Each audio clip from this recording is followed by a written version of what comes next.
Bonjour mes amis, bienvenue dans les bois, sur les chemins de Charente où j'ai plaisir à vous retrouver. Je me suis souvent posé la question, puisque j'aime bien partager ma passion, quand je forme un groupe autour d'un projet dont je suis l'initiateur, qu'est-ce que je risque juridiquement s'il arrive un accident dans le groupe? Ce groupe est un groupe d'amis bien souvent, ou de personnes que je connais. Je vais tenter d'y répondre, ayant fait quelques recherches pour apporter un éclairage sur ce qui est parfois assez flou pour nous tous. Je vous engage à regarder cette vidéo jusqu'à la fin, parce qu'elle peut vous concerner un jour ou l'autre. On va s'appuyer sur un article, l'article 1240 du Code civil, responsabilité de faits personnels. Tout dommage causé à autrui engage la responsabilité de son auteur.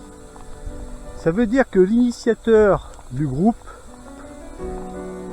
prend la responsabilité de l'ensemble des personnes qu'il engage. On va énumérer quelques exemples dans quelques instants. Mais d'ici là, on va un petit peu se promener pour profiter du paysage.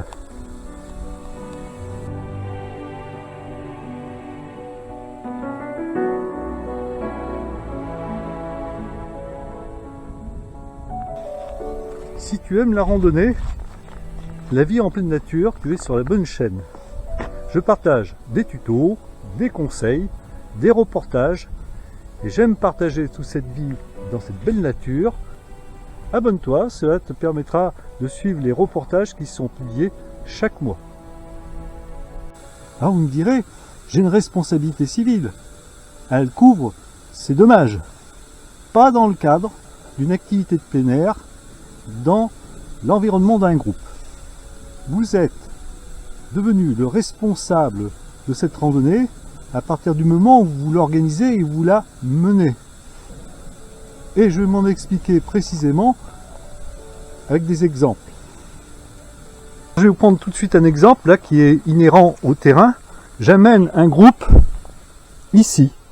Eh bien, il y a quelqu'un qui tombe et donc est gravement atteint.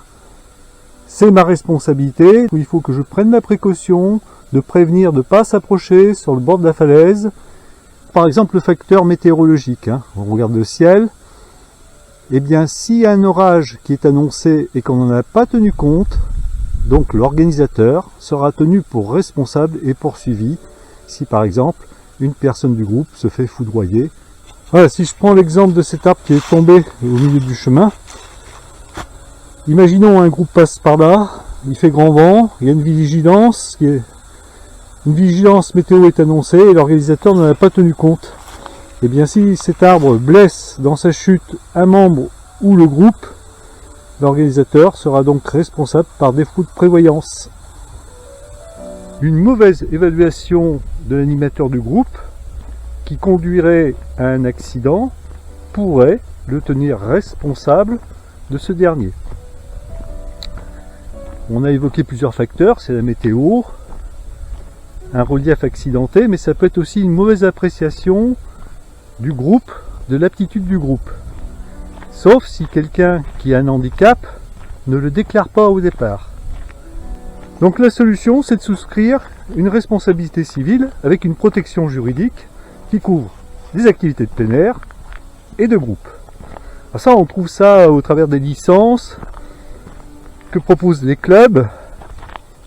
Cela ne dédouane pas pour autant l'organisateur, mais au moins on sait que s'il arrive quelque chose, il peut avoir des recours.